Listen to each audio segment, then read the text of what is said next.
This is John Dober with the McDavid Group. Thank you very much for stopping by our website. It was great to see you in New Orleans and NADA. I know, without further ado, you're here to see the duck or the rabbit video. Again, thanks for stopping by.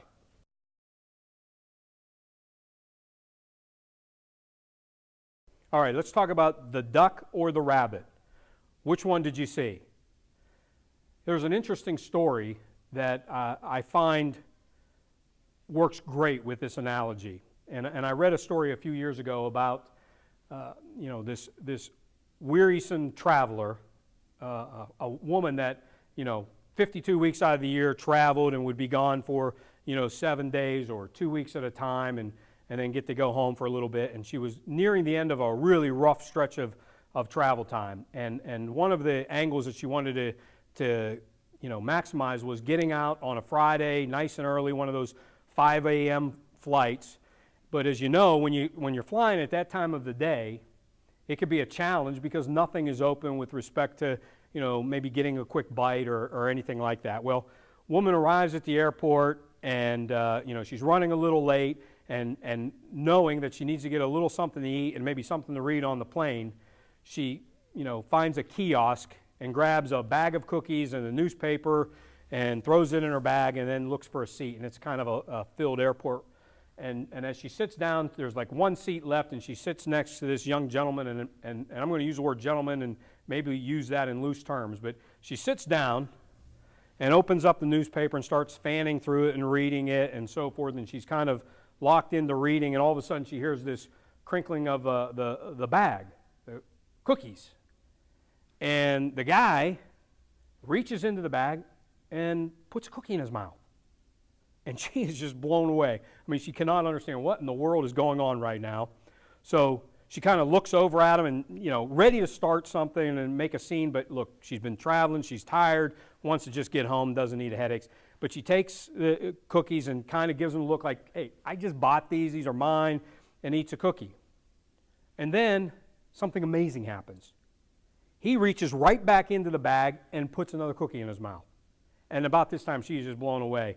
And they begin to alternate, one after another. They're eating the cookies. So finally, there's one cookie left in the bag. And at this time, she's like, I can't wait to get home, share the story. This is unreal what has just taken place.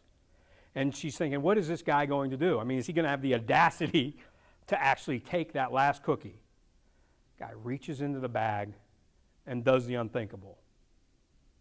He breaks the cookie in half, gives her half, and eats the final half, and gets up and leaves to go get his flight.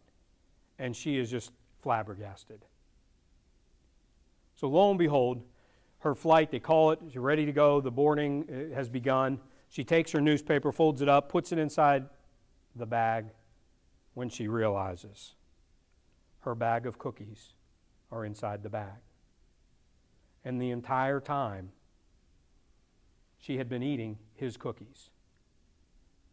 And that's perception and reality. And I guess the point to the story is perception versus reality. What steps are you taking? What are you doing in your sales process from a perception to reality standpoint? In other words, one of the things that we talked a little bit about earlier as we're presenting numbers, there's some questions that we utilize that often are sabotaging our own deals. Why is it the green pea, the newbie in the business, makes the most money on deals? Because there's certain questions that they've never thought about asking. Certain things such as, how much money were you planning on putting down? What would you like to get for your trade? See, those questions, the perception is they're bringing us closer to a deal, when in reality, they're taking us further away from a deal. And if we do make a deal, it's a mini deal. It's a very short deal. Perception versus reality. You have perceptions on things that maybe you were taught or you think to be the reality of the situation.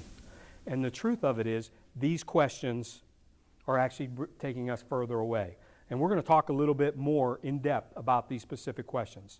First one would be money down. When you ask a customer today, how much money are they planning on putting down? They're telling you zero. We think that question is bringing us closer to a deal. And in reality, we're setting it up for no deal or a mini deal by that simple question. Instead of the reality of the situation, I'm going to control that. How much are you looking for your trade? That's an opinion. We're asking a customer that does this once every 5 years what they think their car's worth, because our perception is that's taking us closer to a deal.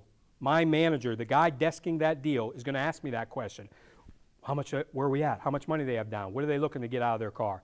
When in reality, it very well could be stopping us from a deal, because that customer doesn't want to come off their stance of what they told you their car's worth.